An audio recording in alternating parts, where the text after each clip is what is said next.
Je voudrais juste prendre un moment pour vous remercier tous d'être ici et de regarder, d'aimer et de commenter les vidéos.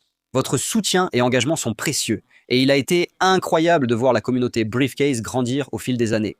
Un merci tout particulier à tous les membres de la chaîne dont les noms sont listés ici. Votre soutien est très apprécié et aide à soutenir la chaîne. Si l'un de vous veut devenir membre, j'ai mis un lien ci-dessous.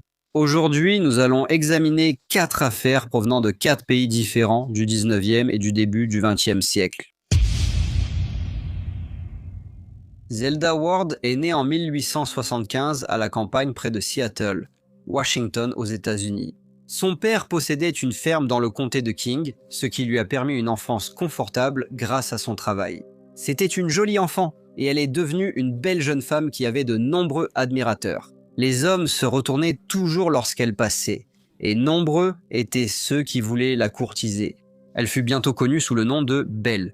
Elle était élégante et sophistiquée, et il semblait qu'elle aurait l'embarras du choix. Parmi tous les jeunes hommes éligibles, tout le monde pensait qu'elle mènerait une vie confortable avec l'un d'eux. Belle, cependant, était quelqu'un qui voulait se marier par amour. Et épouser l'une des familles les plus distinguées du comté n'était pas quelque chose qu'elle considérait comme important.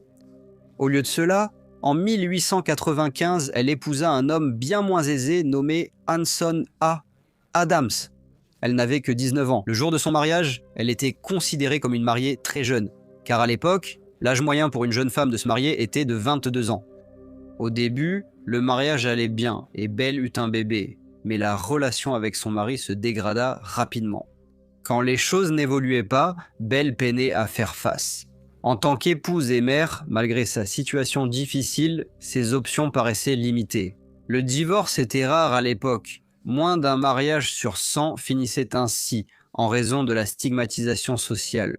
De plus, il y avait peu d'opportunités pour les femmes divorcées, en particulier celles ayant des enfants. Belle savait trop bien qu'un tel chemin menait souvent à des difficultés économiques.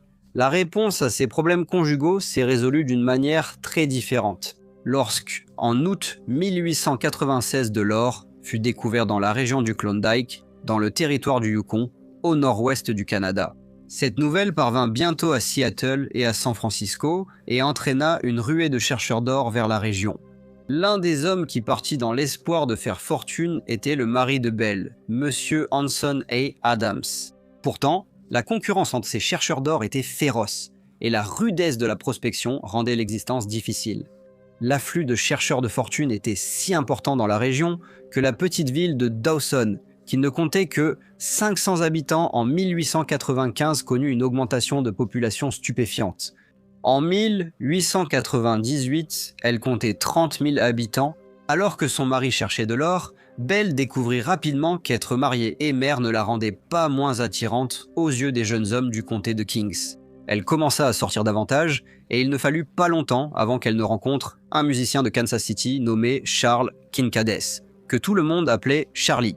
Il avait 5 ans de plus que Belle, étant né en 1870, et comme elle, il était aussi marié. Sa première femme était décédée, mais Charles s'était remarié. Père de 2 jeunes enfants, il s'est marié une seconde fois puis a quitté les États-Unis pour s'installer à Nelson, petite ville de Colombie-Britannique, à environ 65 km au nord de la frontière canado-américaine. Mais ce mariage a connu des difficultés. Il avait déménagé à Victoria, où le travail abondait. Pour les musiciens talentueux comme lui, qui savaient jouer du piano, de la guitare et du banjo, l'économie canadienne s'améliorait après la Grande Dépression nord-américaine qui avait commencé en 1893. La production agricole avait augmenté, tout comme l'industrialisation. La ruée vers l'or a amené de nombreux hommes à s'arrêter à Victoria avant de parcourir 3000 km vers le Klondike. Belle tomba bientôt amoureuse de Charlie. Il avait une telle allure charmante qu'elle trouvait difficile de lui résister. Alors, elle laissa son enfant chez sa mère et l'accompagna à Victoria. Charlie, métis et très sympathique, devint avec Belle rapidement un visage familier dans les rues de la ville. Mais on les voyait souvent impliqués dans des disputes animées. À une occasion, Belle fit sa valise et menaça de le quitter. Charlie refusa de la laisser partir, disant qu'avant de le faire, elle devrait lui rendre certaines bagues qu'il lui avait offertes. Mais malgré ces disputes fréquentes et ces conflits récurrents, leur lien restait fort et ils trouvaient toujours un moyen de se réconcilier.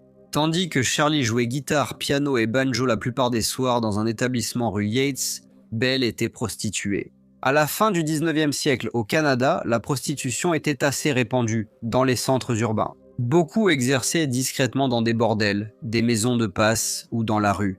Les réglementations légales variaient selon la province.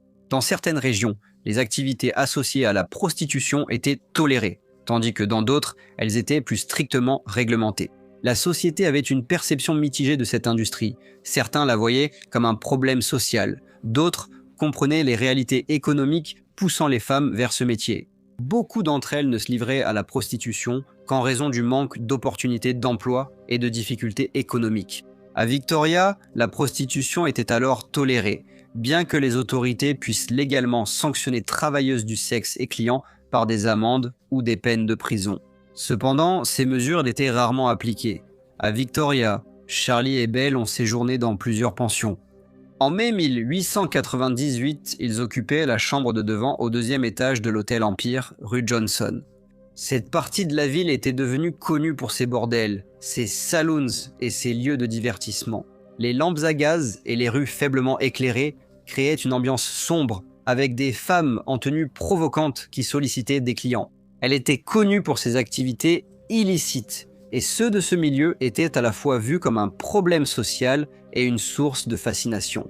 Bien que les autorités savaient qu'elles devaient essayer d'améliorer la réputation du quartier. À ce stade, il devenait assez évident que la relation entre Charlie et Belle était devenue assez tendue. Leur dispute continuait et Belle croyait que Charlie voyait quelqu'un d'autre. Finalement, le directeur de l'hôtel lui a dit que pour garder sa chambre, il devait rompre avec mademoiselle Adams. Charlie s'est plié à cette demande et lui a dit qu'elle ne pouvait plus rester à l'hôtel, mais il l'a aidé à trouver un autre logement. Le personnel de l'hôtel devait empêcher mademoiselle Adams d'accéder à sa chambre. Pourtant, Belle était résiliente et intelligente. Jeudi 2 juin, elle a habilement convaincu le portier de lui laisser accéder à la chambre qu'elle partageait autrefois avec Charlie.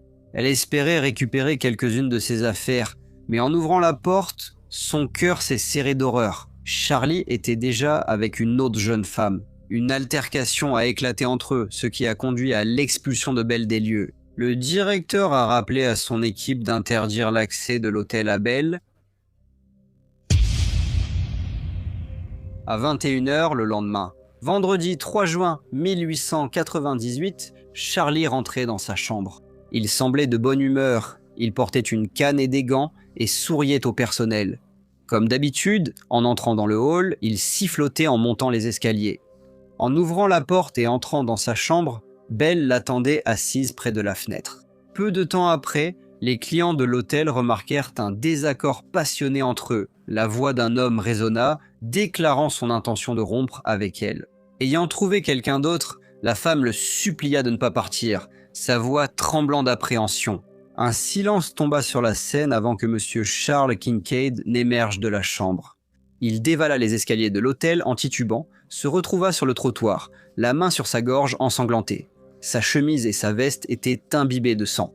L'ancien agent de police Frank Bevan appela d'urgence quelqu'un pour aller chercher un médecin et alla porter secours à l'homme blessé. Charlie réussit à se relever momentanément, mais tomba de nouveau peu après.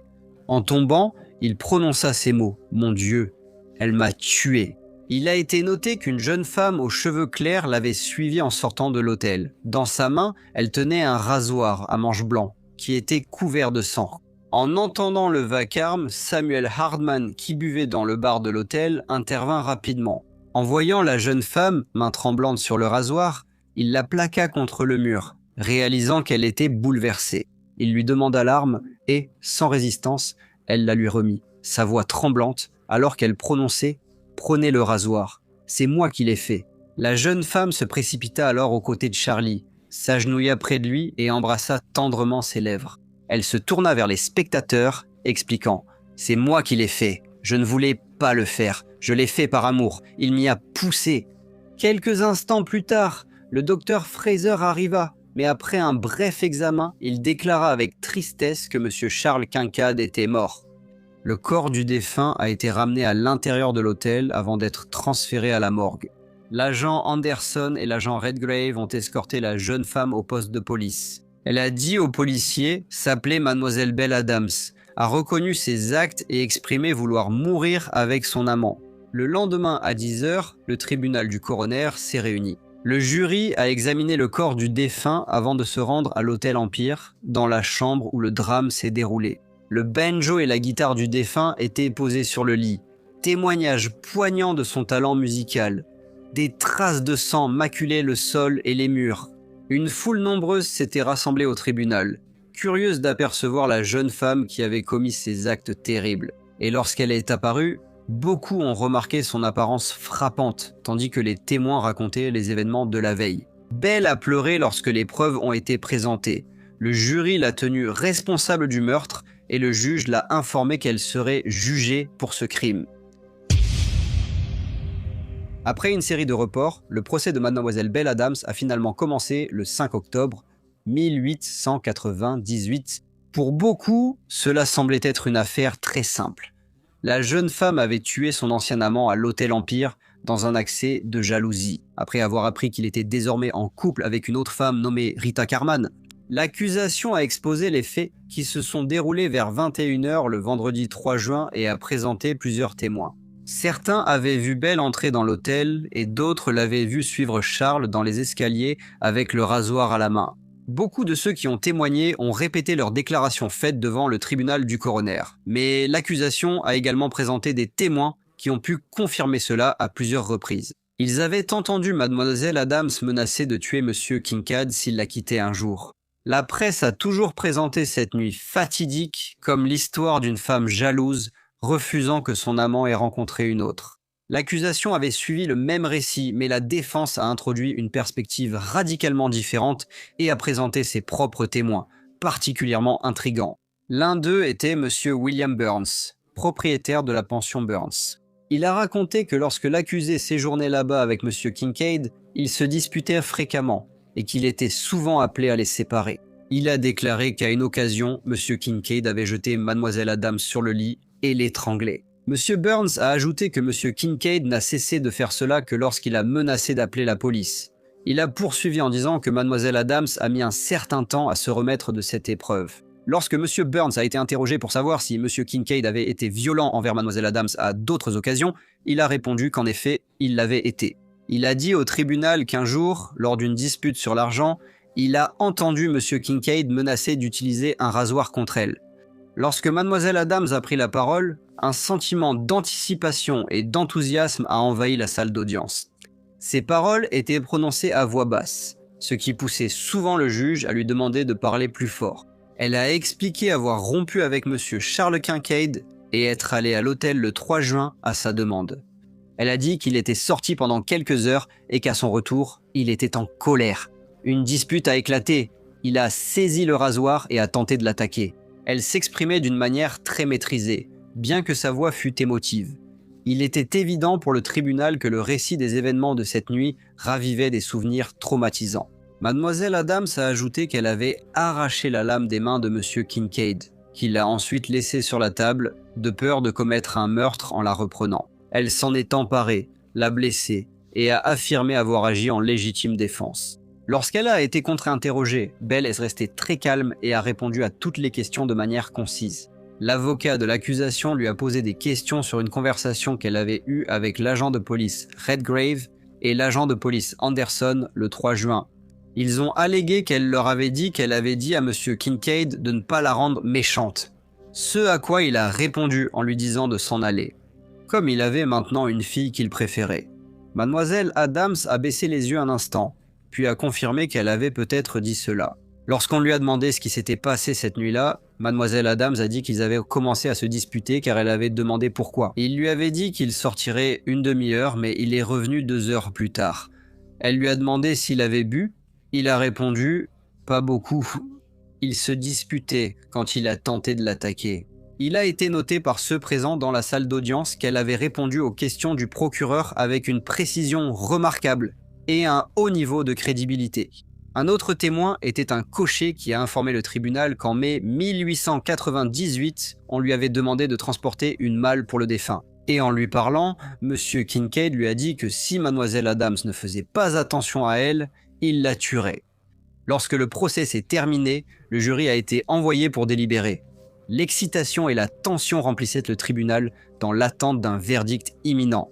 Le jury, cependant, a pris un certain temps pour examiner attentivement les preuves et parvenir à une décision quant à savoir si Mademoiselle Adams était coupable ou innocente du crime dont elle était accusée. Lorsqu'ils sont revenus dans la salle d'audience, ils ont déclaré l'accusée, Mademoiselle Belle Adams, coupable d'homicide involontaire. Ils ne croyaient pas que ces actes avaient été prémédités. Le juge Irvine l'a alors condamnée à 5 ans de prison à purger au pénitencier de Kingston. Un silence étrange envahit la salle d'audience, car bien que beaucoup ne considéraient pas le crime comme prémédité, le fait demeurait qu'elle avait ôté la vie à M. Kincaid, et une peine bien plus sévère avait été anticipée. En décembre de la même année, le mari de Belle, M. Anson Adams, obtint une séparation légale d'avec elle. Il déclara que sa femme était une condamnée et Belle n'offrit aucune défense. Il obtint alors la garde de leur enfant. Il était revenu des champs aurifères lorsqu'il apprit que sa femme était en prison, accusée de meurtre. On pense qu'il a contribué généreusement aux frais engagés pendant le procès. Alors que l'intérêt des médias et du public pour l'affaire diminuait, les gens commencèrent à se demander si Belle était vraiment coupable. C'était une jeune femme de petite taille, et beaucoup doutaient qu'elle ait pu blesser un homme aussi puissant que Charles Kincaid. Certains pensent qu'une autre personne pourrait être responsable.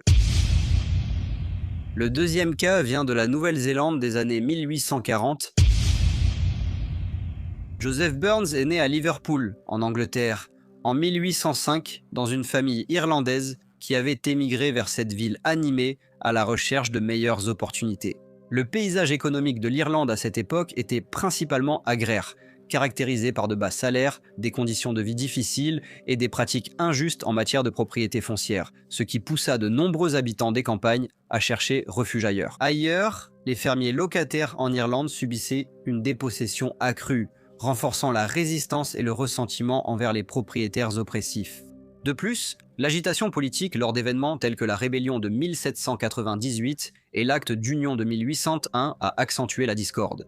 Les lois discriminatoires contre les catholiques ont accentué les tensions religieuses, poussant beaucoup à chercher liberté et égalité ailleurs.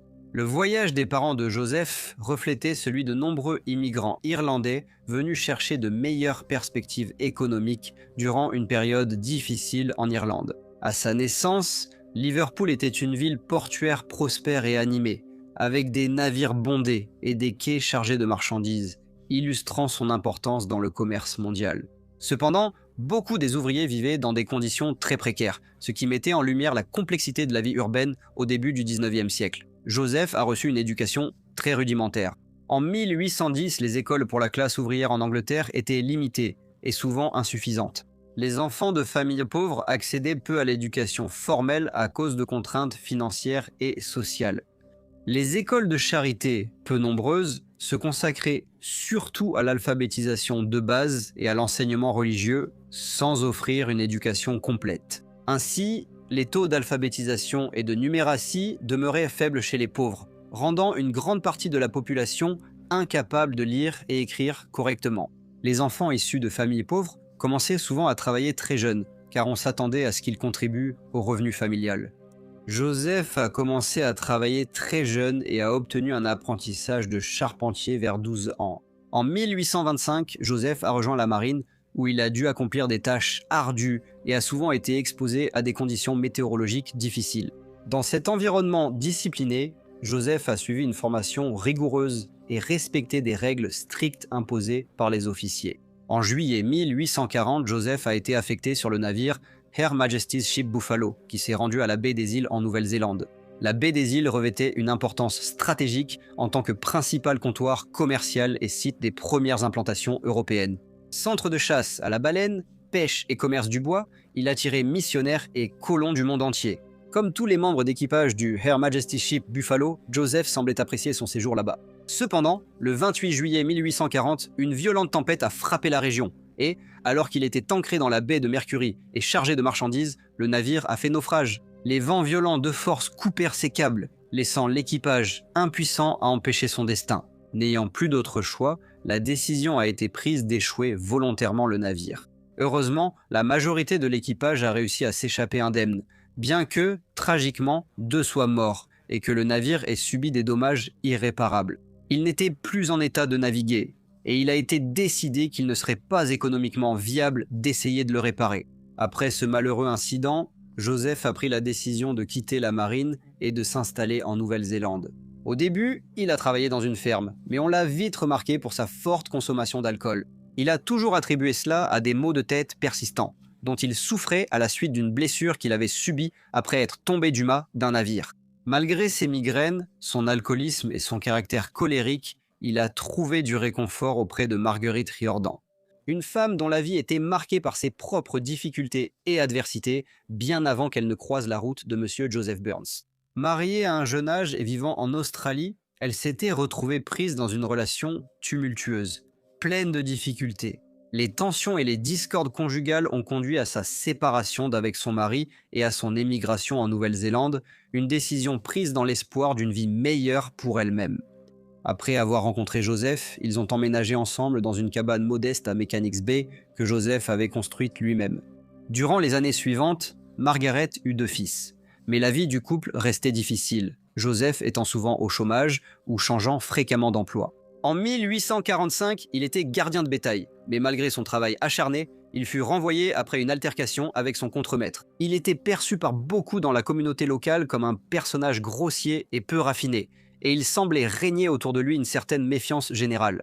Par conséquent, après l'incident, certains hésitaient à lui offrir un emploi. Finalement, il a trouvé du travail sur la rive nord comme ouvrier à la ferme de Monsieur James Harp. Mais Joseph ne semblait jamais être loin des ennuis, et son séjour chez Monsieur Harp a été entaché de controverses. Au début de 1847, des accusations de vol et d'abattage non autorisé de bétail ont conduit à son renvoi brutal. Lui et sa famille ont été expulsés sans ménagement du cottage de la ferme, les laissant dans une situation très difficile. Déterminé à subvenir aux besoins de ses proches, il a pris les choses en main. Utilisant toutes les ressources qu'il pouvait rassembler, il a construit une modeste habitation près de Shoal Bay. C'était une zone où les colons européens avaient établi des briqueteries et des scieries, tirant parti de l'exploitation des forêts au sud de la rive nord. Mais les temps étaient durs pour Joseph Burns. Il travaillait de façon intermittente et ne recevait qu'un maigre revenu. Heureusement, ce revenu était complété par les légumes cultivés et vendus par sa conjointe de fait, Margaret Riordan. Malgré l'adversité qu'ils rencontraient et leur situation difficile, le couple persévérait et essayait de subvenir du mieux possible aux besoins de leurs 2 enfants. Aux premières heures du 22 octobre 1847, le Her Majesty's Ship Dido était ancré au large de la North Shore. Benjamin Baker, le maître d'équipage assidu du navire, était de service lorsqu'il remarqua une scène inquiétante, une lueur de flammes provenant de la direction de la base navale de North Shore. Sans hésiter, il informa immédiatement son capitaine, qui ordonna à une équipe de se rendre à terre pour évaluer la situation et offrir de l'aide si nécessaire. En arrivant sur les lieux, ils furent confrontés à un spectacle sombre. Le cottage appartenant au lieutenant Snow, un gentleman qui, 6 ans plus tôt, avait été le premier signaleur nommé à la base navale de Davenport, était en flammes sous le ciel nocturne. Malgré leurs efforts, l'incendie s'est avéré trop violent pour être maîtrisé. Le toit, recouvert de tiges de repos, s'était déjà effondré. Bien qu'ils aient d'abord cru que les occupants de la maison s'étaient échappés, l'inquiétude grandit, car aucune trace d'eux ne put être retrouvée. Une fois les flammes apaisées, une découverte macabre les attendait. Parmi les décombres gisaient les corps calcinés du lieutenant Snow, de sa femme et de leur fille Marie, âgée de 6 ans. L'autre fille de Monsieur et Madame Snow se trouvait à Auckland sous la garde d'une dame nommée Madame Cooper. Après l'identification officielle des corps, une enquête a eu lieu à l'hôtel Caledonia. Les soupçons ont vite visé la relation tendue du lieutenant Snow avec la communauté maori, renforcée par des rapports d'altercation passés. Le témoignage de Thomas Duda, qui était signaleur à la base navale de Davenport et qui avait vu l'incendie de loin, affirmait avoir également observé 2 pirogues maoris dans les environs, tout comme Benjamin Baker, qui était quartier-maître de service sur le Her Majesty's Ship Dido. Il a dit avoir vu une petite embarcation remonter la rivière, portant une lumière comme une bougie ou une lanterne vers la maison du lieutenant Snow. Monsieur William Olivier, qui habitait à environ 1/4 de mile de la maison, a déclaré à l'enquête qu'il avait vu le défunt la veille de l'incendie. Il a précisé que M. Snow s'était disputé avec des Maoris locaux il y a 18 mois ou 2 ans, mais n'en avait plus parlé depuis. Et lui-même n'avait vu personne de suspect dans la région. James Harp a raconté comment il avait vu le lieutenant Snow au magasin de M. Graham 2 semaines avant sa mort. Lors de l'enquête, il a raconté comment le gentleman lui avait parlé d'un incident où il avait dû chasser des Maoris de son jardin. Après avoir découvert qu'un pain avait été volé sur sa table de cuisine, William Banks Fagan, qui était le chirurgien du navire Her Majesty's Ship Dido, a témoigné. Il a dit que bien que tous les corps aient été gravement brûlés, il pouvait voir sur le courrier qu'il y avait 3 blessures au cou. Faites par un instrument tranchant avec une force considérable, il a ajouté que les bords de ces blessures étaient carbonisés, ce qui prouvait que l'incendie avait été déclenché après l'attaque. Il a affirmé que ces blessures suffisaient, selon lui, à causer la mort du lieutenant Snow. Le docteur Clifford, assistant chirurgien en chef, avait aussi examiné les corps et partagé l'avis du docteur William Banks Fagan. Il a ajouté que les blessures sur les bras du défunt étaient probablement causées par le fait qu'il essayait de parer les coups de ses assaillants. L'enquête a conclu à un verdict de meurtre par une ou plusieurs personnes inconnues. La quête de vérité et de justice débuta alors dans l'atmosphère feutrée de la rive nord. Cependant, les chefs maoris locaux n'ont trouvé aucune preuve que ce crime avait été commis par l'un des leurs, et l'enquête sur ce crime des plus terribles commença à piétiner.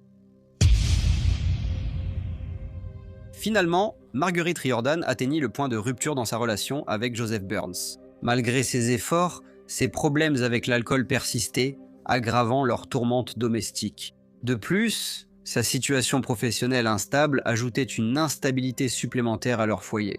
Craignant pour sa sécurité et le bien-être de leurs enfants, Marguerite a pris la difficile décision de le quitter.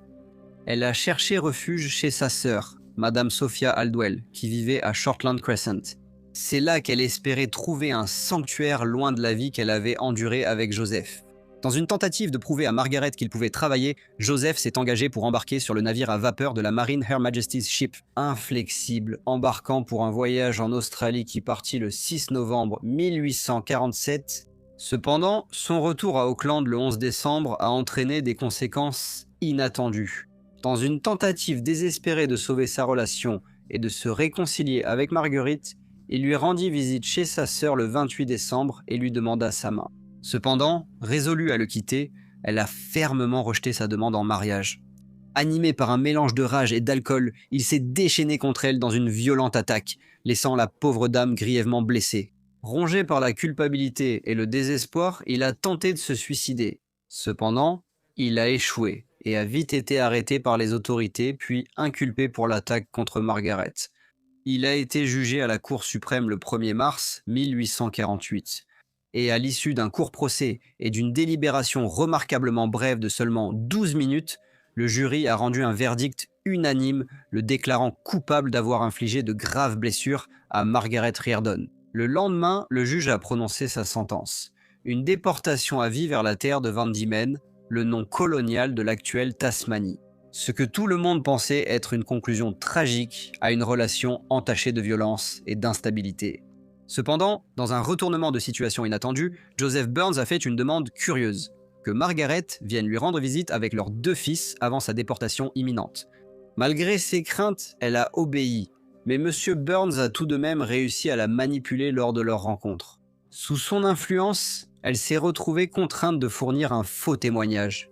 Joseph et Margaret ont tous deux fait une confession aux autorités, déclarant que Thomas Dudas et William Olivier, ancien compagnon de Joseph pendant son service sur le Her Majesty's Ship Buffalo, était responsable du meurtre tragique du lieutenant Snow et de sa famille le 22 octobre 1847. Les 2 hommes ont alors été arrêtés, cependant au cours de l'enquête, il a été conclu qu'ils n'étaient pas responsables. Le magistrat a affirmé que le témoignage de Marguerite Riordan devait être pris avec prudence en raison de sa mauvaise réputation. Et le fait que M. Olivier ait remplacé M. Burns lorsqu'il a été renvoyé de son poste de vacher aurait pu entraîner beaucoup de ressentiment entre eux. Au cours de ces procédures, et alors qu'il était en prison, Joseph a de nouveau tenté de mettre fin à ses jours, mais il a encore échoué. Suite à cela, Marguerite Riordan a rétracté ses déclarations et a désormais accusé Joseph Burns du crime. Elle a affirmé que, désespéré d'obtenir de l'argent, il avait commis les meurtres atroces du lieutenant Robert Snow, de sa femme et de sa fille. Il aurait tenté de s'emparer des 12 livres de solde de la marine gardés chez eux et commis cet acte brutal avec leur hache. Joseph Burns, un homme en attente de déportation, était désormais officiellement inculpé pour le crime odieux de meurtre. Et des rumeurs ont circulé selon lesquelles il aurait eu l'intention d'épouser Marguerite et aurait été tellement bouleversé lorsqu'elle l'a refusé. Comme il savait que si elle était sa femme, elle ne pourrait pas témoigner contre lui. Cependant, les circonstances avaient changé de façon spectaculaire. Marguerite, une femme qui avait auparavant été décrite comme ayant une réputation notoirement mauvaise, se retrouvait maintenant dans le rôle inattendu de principal témoin à charge. Le procès commença le jeudi 1er juin 1848 et Joseph Burns plaida non coupable. Marguerite Riordan avait affirmé qu'il était parti tôt le 22 octobre 1847, muni d'une hachette et d'une hache, avec l'intention de commettre ce crime des plus terribles. Elle avait également dit qu'il avait été déçu de ne trouver que 12 livres sterling dans la maison et qu'il s'attendait à en trouver beaucoup plus.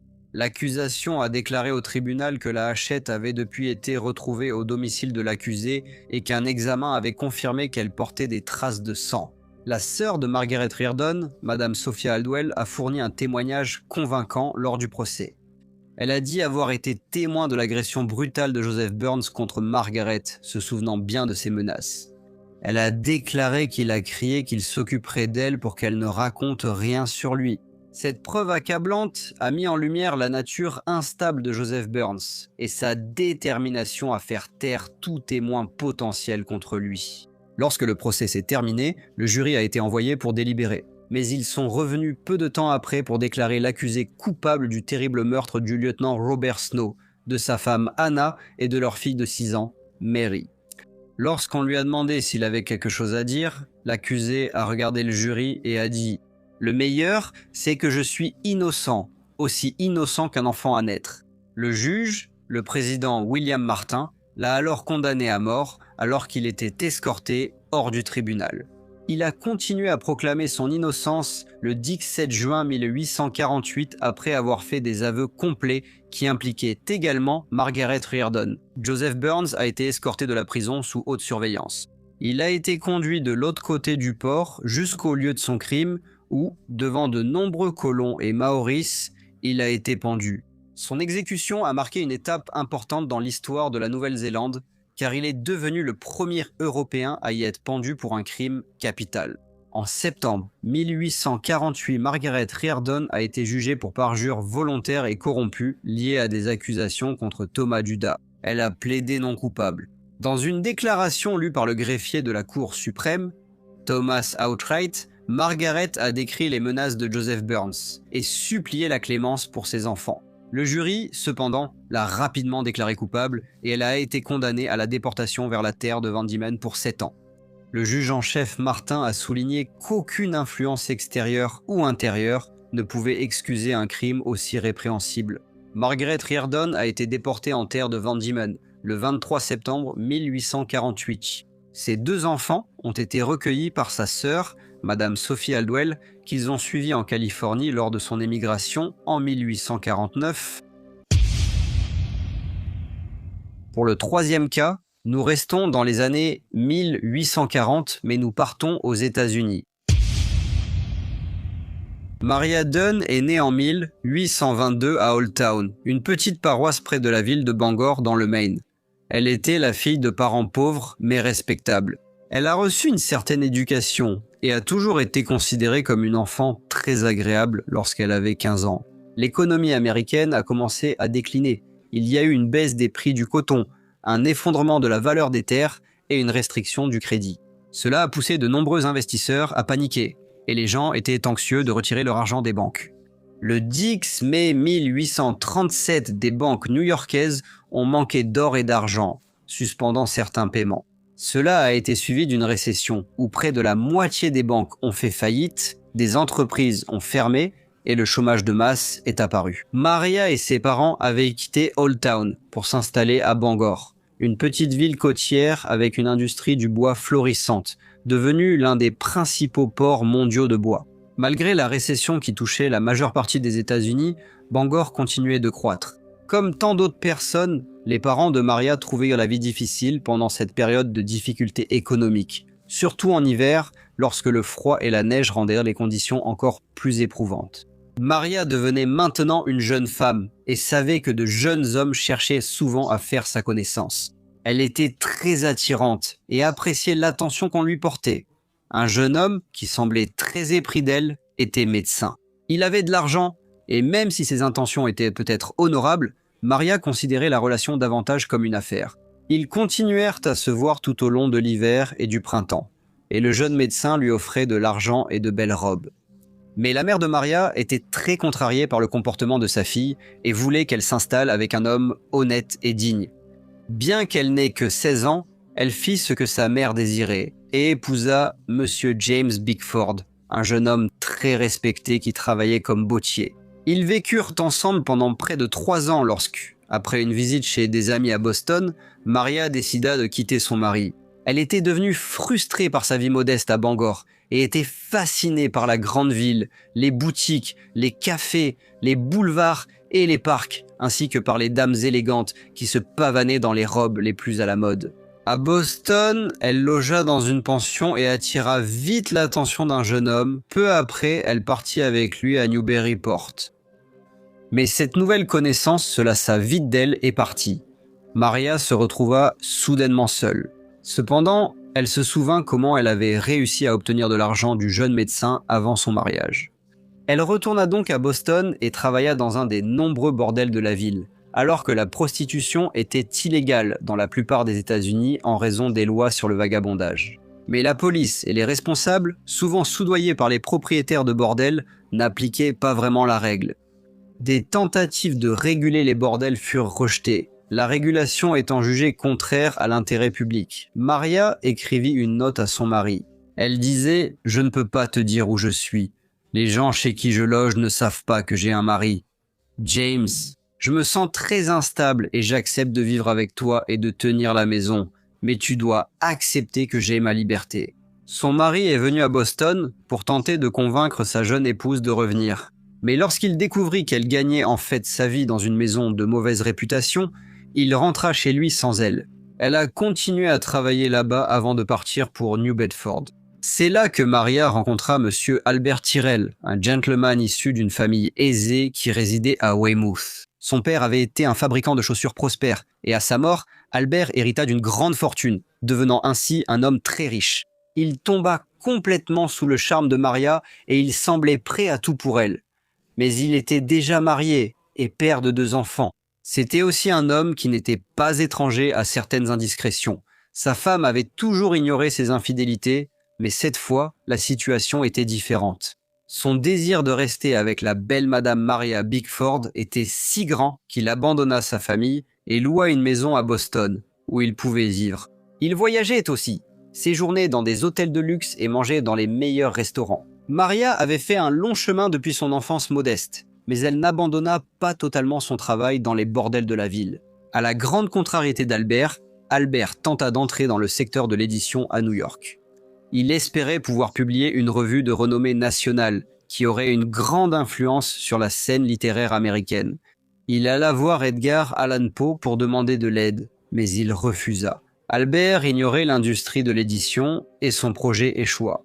Maria avait sa propre affaire dont elle s'occupait car elle tenait une maison de rendez-vous. C'était un endroit où des couples non mariés ou des personnes entretenant des relations inappropriées venaient louer une chambre pour 1 ou 2 heures avant de repartir. C'est devenu assez populaire. Albert avait dépensé presque tout son héritage. Cela était dû à ses mauvais investissements, à ses dépenses somptuaires et à son absence totale de prudence. Bien que sa générosité fasse que les gens qu'il rencontrait aient toujours une bonne opinion de lui, et il était souvent décrit comme un bon camarade. Avec Albert désormais pratiquement sans argent, le couple se disputait plus fréquemment, Maria était toujours en contact avec son mari, Monsieur James Bickford. Et en 1845, elle lui envoya une lettre dans laquelle elle écrivait qu'Albert la battait et qu'elle était désormais impatiente de le quitter. Cependant, Albert l'a quittée en juin de la même année. C'est quelque chose qu'il avait déjà fait à plusieurs reprises auparavant, bien qu'à chaque fois il s'était réconcilié. Peu de temps après, le 29 septembre, Albert a été inculpé pour adultère. Cependant, pendant un certain temps, Il a réussi à éviter l'arrestation lorsque la police a finalement réussi à le retrouver. Ses amis et ses proches ont écrit au procureur, demandant que toute poursuite soit retardée, afin qu'Albert puisse avoir plus de temps pour améliorer son comportement. Il a alors été convenu que son procès serait reporté de 6 mois. Il a de nouveau tenté de retrouver Maria à la maison de rendez-vous sur Cedar Lane, dans le quartier de Beacon Hill à Boston. À 5 h du matin lundi, le 27 octobre 1845, M. Joel Lawrence, le propriétaire du logement que Maria louait sur Cedar Lane, a entendu un cri suivi d'un bruit sourd. Cela venait des étages supérieurs de la maison. Il a regardé sa femme, qui avait été réveillée par le bruit. Ils ont alors entendu des pas descendre rapidement les escaliers, suivi du bruit de quelqu'un claquant la porte d'entrée. Monsieur Laurent a bondi du lit pour voir ce qui se passait. Il s'est rendu dans la chambre de Maria et a ouvert la porte, découvrant la pièce pleine de fumée. Maria était sur le lit. Elle était immobile et ne faisait aucun bruit. En regardant de plus près, Monsieur Laurent s'est rendu compte que Maria Bickford était morte. Sa gorge avait été tranchée d'une oreille à l'autre et il y avait du sang visible sur les murs. Au pied du lit, il y avait un rasoir, une canne et un gilet d'homme. Il y avait aussi une lettre qui était paraphée agitée à MAB. Il était évident que la personne qui avait fait cela avait tenté de détruire les preuves, car il y avait eu des tentatives pour allumer un feu. Monsieur Laurence a appelé la police. Lorsqu'ils sont arrivés, Monsieur Laurence leur a dit que la veille au soir, il avait vu Maria et Monsieur Albert Terrell engagés dans une vive dispute. Il n'y avait pas trop prêté attention, car c'était un événement particulièrement courant. La nouvelle de l'incident commença à se répandre et d'autres témoins se manifestèrent. L'un d'eux était un employé de l'écurie qui raconta comment Monsieur Albert Terrell était venu là à 5h30 du matin et avait demandé un cheval. Il a dit avoir eu un problème et vouloir aller chez le père de sa femme. Plusieurs témoins ont vu Monsieur Terrell entrer et sortir de la propriété. La police a commencé à le rechercher, mais Monsieur Albert Terrell s'était enfui. Il était arrivé à Weymouth, puis avait voyagé jusqu'à Montréal, au Canada, d'où il avait envoyé une lettre à sa famille pour leur dire qu'il allait prendre un bateau pour l'Angleterre. Il monta à bord d'un navire à destination du port de Liverpool. Malheureusement pour Albert, le temps était particulièrement mauvais dans l'Atlantique et le bateau fut contraint de faire demi-tour et de naviguer vers New York. Sans se laisser décourager, Albert monta alors à bord d'un autre bateau, cette fois à destination de la Nouvelle-Orléans. Cependant, les autorités de Louisiane avaient été informées de son arrivée. Et le 6 décembre 1845, M. Albert Terrell fut arrêté et renvoyé à Boston, où il fut accusé du meurtre de Madame Maria Bickford. Les journaux remplissaient leurs pages d'articles sur Albert Terrell. Ils écrivaient qu'il avait quitté sa femme pour vivre avec Madame Maria Bickford, qu'il avait perdu sa fortune héritée. Et avant la mort de Madame Bickford, il avait été accusé d'adultère. Bien sûr, ils ont sensationnalisé l'histoire, et l'affaire semblait fasciner le public. Les journaux ont écrit que, le matin du crime, Albert avait été vu entrant et sortant des lieux. Bien que les gens l'aient auparavant décrit comme un brave type, M. Albert Terrell était désormais considéré comme un scélérat. Cependant, au moment où le procès commença, le 24 mars 1846, l'opinion publique avait quelque peu changé. Les habitants de Boston commencèrent maintenant à penser qu'Albert n'était qu'une pauvre victime de Maria. Ils croyaient qu'elle avait utilisé ses charmes féminins pour le séduire, ce qui avait poussé le gentleman épris à quitter sa femme, abandonner ses enfants et perdre son argent. La famille d'Albert engagea Rufus Choate, célèbre avocat de Boston réputé pour ses stratégies de défense visant l'acquittement de ses clients. Le premier jour du procès, le procureur, Samuel D. Parker, fit comparaître de nombreux témoins qui purent établir des preuves solides et circonstancielles contre l'accusé. Mais la défense a réfuté cela lors du contre-interrogatoire.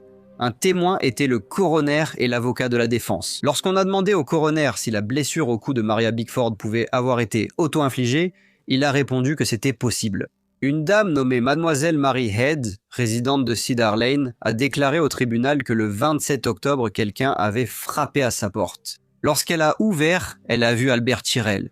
Elle a dit qu'il lui a parlé, mais qu'il était dans un état vraiment étrange. C'était comme s'il dormait. Le beau-frère d'Albert Terrell, un gentleman nommé Monsieur Nathaniel, Bailey a témoigné que lorsqu'il a vu l'accusé à Weymouth, il se comportait de façon très étrange et lui a dit qu'il fuyait une accusation d'adultère. Monsieur Bailey a ajouté que lorsqu'il lui a annoncé la mort de Madame Maria Bickford, Albert semblait à la fois choqué et attristé. L'accusation avait plusieurs témoins capables de confirmer que l'accusé était resté avec Maria dans la nuit du 26 octobre et était parti vers 5 heures du matin. Mais la défense a remis en question la réputation et la crédibilité de ces témoins. Ils avaient également leurs propres témoins qui ont informé le tribunal que l'accusé avait été un homme bien et respectable, avant que son esprit ne soit corrompu par les charmes de la séductrice, Madame Maria Bickford. La défense a affirmé qu'il n'y avait aucune preuve que M. Albert Tyrrell avait commis ce crime des plus terribles. Ils ont affirmé qu'il existait d'autres explications à ce qui avait conduit à la mort de la jeune femme. Elle aurait pu se donner la mort, elle aurait pu être assassinée par quelqu'un d'autre. Rufus Choate avait une autre explication alternative sur la façon dont Maria Bickford avait trouvé la mort de façon si malheureuse. Il informa le tribunal que son client, M. Albert Tyrrell, était un somnambule habituel et qu'il était possible qu'il ait effectivement tué Madame Bickford, mais uniquement sous l'effet d'un cauchemar ou d'une transe. À l'époque, il n'y avait aucune explication médicale au somnambulisme, et les experts étaient divisés sur sa cause. De nombreux témoins furent alors appelés à témoigner, et tous confirmèrent qu'Albert avait souffert de somnambulisme toute sa vie. Un parent raconta comment, juste un mois avant la terrible tragédie, Albert était entré dans sa chambre en tenant un couteau, totalement inconscient de ce qu'il faisait. Rufus Choate le savait alors qu'il dormait encore. L'argument selon lequel la mort de Maria avait été causée par sa propre main n'était pas solide, surtout qu'elle était morte de façon aussi sauvage. La défense du somnambulisme allait être celle qu'il devait davantage présenter au jury.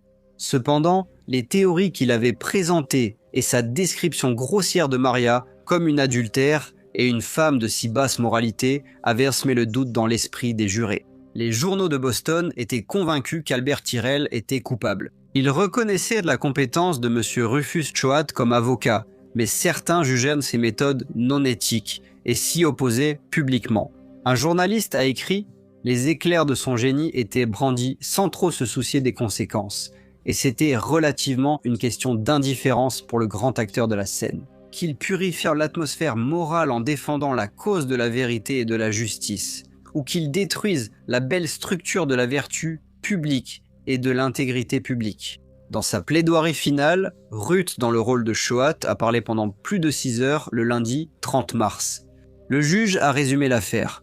Beaucoup pensaient qu'il montrait de la sympathie envers l'accusé, en faisant référence à la profession choisie par Madame Maria Bickford et à sa faible moralité. Le juge a également indiqué que le somnambulisme pouvait être considéré comme une forme de folie. Le lundi 30 mars, le jury a été envoyé pour délibérer. Après seulement 2 heures de délibération, ils ont annoncé au juge et à la salle pleine le verdict de non-culpabilité de l'accusé. De nombreux spectateurs se sont levés, ont applaudi et crié leur approbation dans la salle d'audience. Albert lui-même est devenu assez ému, ce qui n'était pas quelque chose qu'il avait fait pendant tout le procès. Les journaux ont écrit que Rufus Choate avait défendu avec succès M. Albert Tyrrell, que s'il avait effectivement assassiné Madame Maria Bickford, il ne l'aurait fait qu'en somnambule et qu'il n'était donc pas responsable de ses actes. En janvier 1847, Albert comparut de nouveau au tribunal, accusé d'avoir tenté d'incendier la propriété de M. Joel Lawrence. C'était également un crime passible de la peine de mort. Il fit de nouveau appel au service de Rufus Choate, et une fois encore, le célèbre avocat parvint à obtenir un verdict de non-culpabilité. Albert tenta alors d'obtenir le remboursement de la moitié de ses frais juridiques, au motif que son innocence était évidente. Il échoua. Cependant, il fut accusé d'adultère et de cohabitation lascive, pour lesquels il fut condamné à 3 ans de prison avec travaux forcés. Après que la notoriété générée par ces procès se soit estompée, M. Albert Tyrrell vécut le reste de sa vie dans l'obscurité. Les procès sont restés célèbres pour la défense réussie du somnambulisme. Pour le 4e cas, nous nous rendons en Suède au début du XXe siècle. Frans Otto Eriksson est né le 15 avril 1876 à Baderlunda, juste à l'extérieur de la ville de Västahus en Suède. Cependant, alors qu'il n'avait que 6 ans, sa famille a déménagé dans un village sur l'île d'Adelsa, qui se trouve au milieu du lac Malarin. La vie y était paisible, mais 7 ans plus tard, Lorsque le jeune Franz avait 13 ans, la famille est retournée à Västerås, où Franz a acquis une éducation de base. Ceci témoigne des réformes éducatives en Suède, qui avaient conduit à l'établissement d'au moins une école permanente dans chaque district administratif depuis 1842. Malgré le désintérêt généralisé des parents dans les communautés défavorisées à envoyer leurs enfants à l'école, la plupart recevaient tout de même une certaine éducation. À mesure que Franz devenait un jeune homme, la Suède subissait d'importantes transformations. Sa dépendance autrefois à l'agriculture commençait à céder la place à l'avènement de l'industrialisation. L'économie a surtout progressé dans l'acier et la sylviculture. Les zones urbaines se sont étendues, voyant l'émergence de populations vivant dans de plus grandes villes et un abandon progressif de la vie rurale. Les réformes sociales ont amélioré les conditions de travail et élargi les opportunités éducatives. Pendant ces changements, les activités culturelles comme la littérature et les arts ont discrètement prospéré, reflétant une société en évolution. Lorsque Franz a quitté l'école, il est devenu apprenti chez un boulanger local, et même s'il semblait aimer son travail.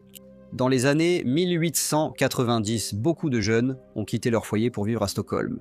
La belle ville, avec son centre historique, mêlait charme médiéval et élégance architecturale. Les rues pavées serpentaient entre des bâtiments bien préservés aux façades colorées, tandis que des monuments historiques comme le Palais Royal et la cathédrale de Stockholm témoignaient du riche patrimoine de la ville. Il régnait une atmosphère enchanteresse, alors que les gens se promenaient dans les ruelles étroites et découvraient une tapisserie d'histoire parfaitement intégrée au tissu urbain de Stockholm. Il y avait aussi des usines et de nouvelles industries qui offraient de meilleures opportunités aux jeunes. Comme beaucoup d'hommes dans la Suède de la fin du 19e siècle, Franz entreprit un voyage qui le mena à Stockholm. Au fil des années, il travailla dans plusieurs boulangeries. Malgré la richesse culturelle de la ville, il choisit finalement de partir. Il voyagea ensuite environ 65 km vers le sud jusqu'à la charmante ville de Niersta. Il n'y resta pas longtemps et tenta plutôt sa chance dans la ville côtière d'Uberla, située au bord de la mer Baltique, à 640 km de Stockholm. Les choses n'étaient pas faciles pour lui là-bas. Malgré ses compétences de boulanger, il eut du mal à trouver un emploi et travailla finalement dans un magasin local.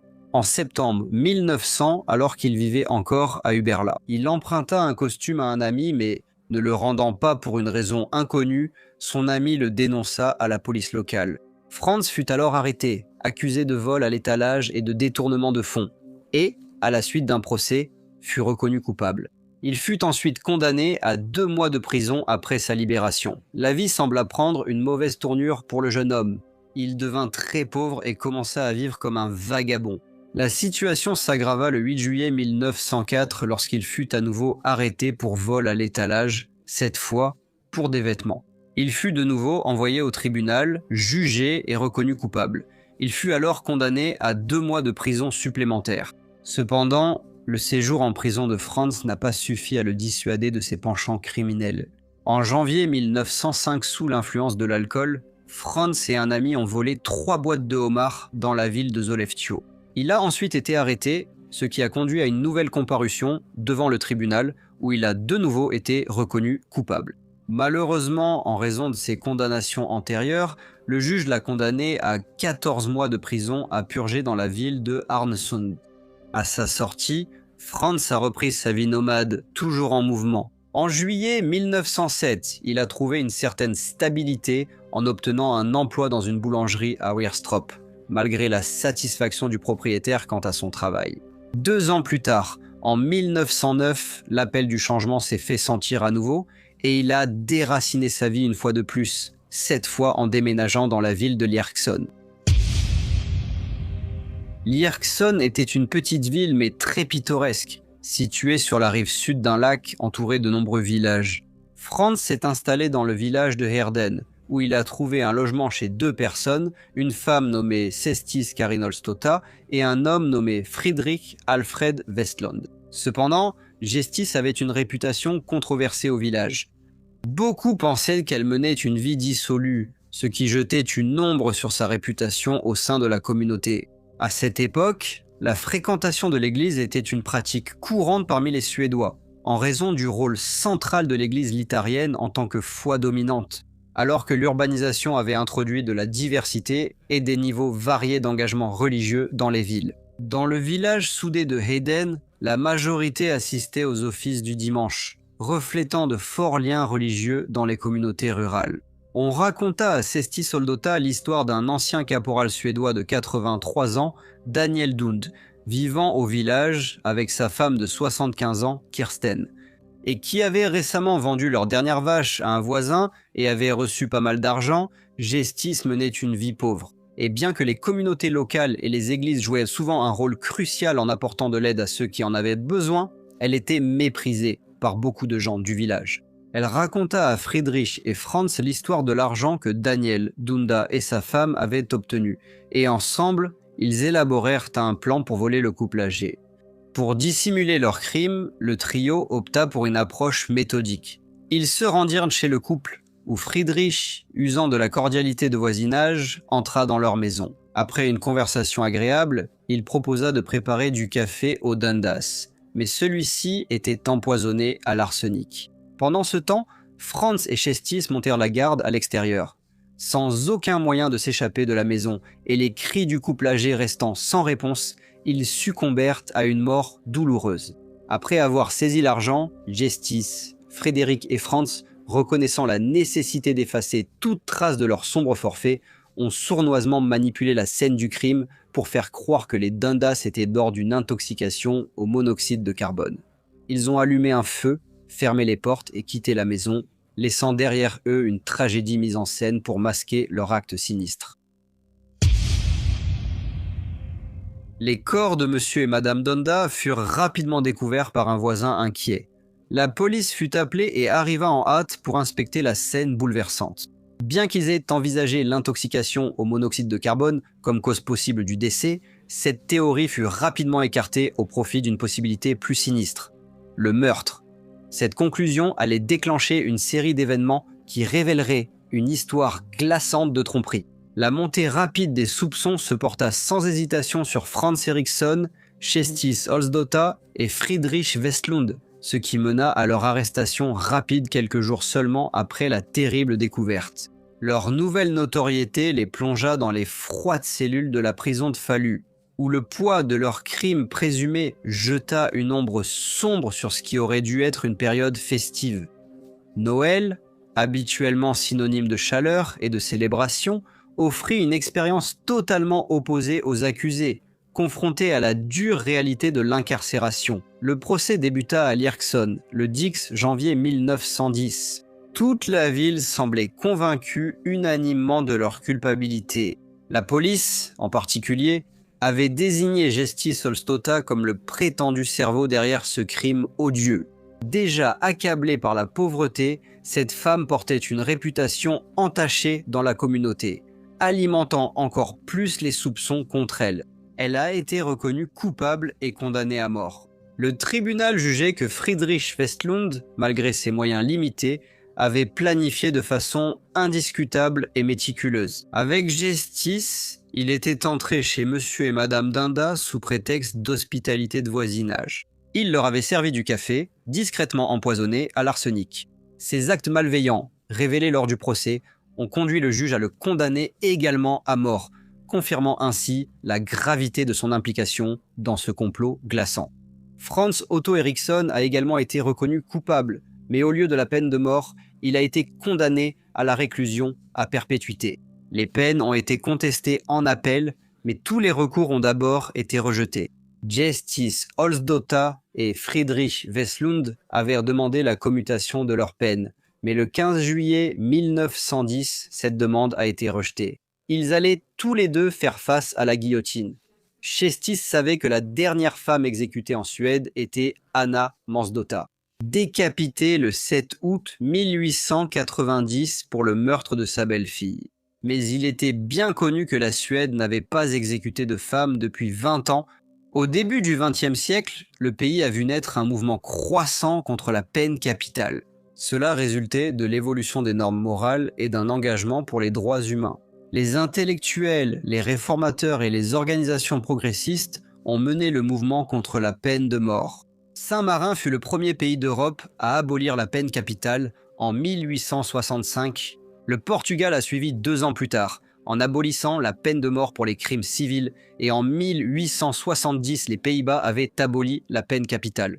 Cependant, la Suède a continué d'exécuter des personnes pour certains crimes, mais en 1907, elle a changé la méthode, passant de la décapitation à la hache à la décapitation à la guillotine. Malgré le rejet initial de leurs appels, le 28 octobre 1910, un coup du sort s'est produit. Lorsque la peine des 2 prisonniers a été commuée en réclusion à perpétuité, Chestis a été envoyé à la prison pour femmes de Vaxo, tandis que la justice a conduit les 2 hommes, Franz et Friedrich, à purger leur peine à la prison de Långholmen à Stockholm.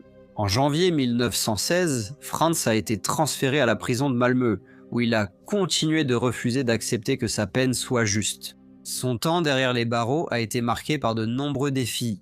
Sa nature instable a entraîné des conflits fréquents, ce qui a compromis toute chance de clémence par le biais d'un appel. Un bref répit est survenu en 1922 lorsqu'il a été transféré dans une prison à faible sécurité à Mariostad, lui offrant l'opportunité de travailler avec des chevaux.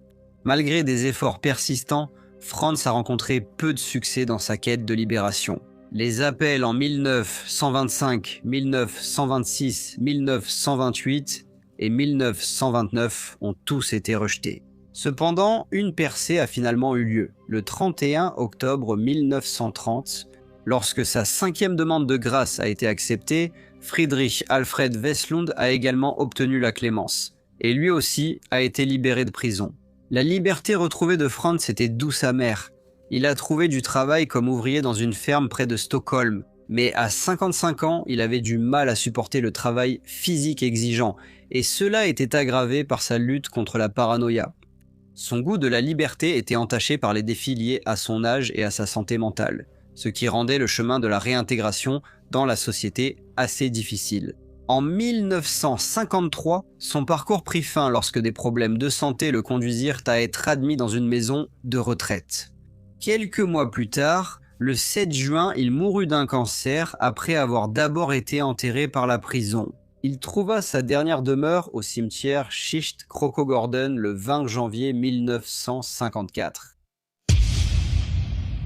Merci beaucoup à tous de m'avoir écouté et, bien sûr, d'être restés jusqu'à la fin. J'espère que vous avez apprécié cette vidéo de compilation. Mais s'il vous plaît, faites-le moi savoir en laissant vos retours ou commentaires. Et j'espère vous retrouver tous la semaine prochaine pour une nouvelle affaire brève.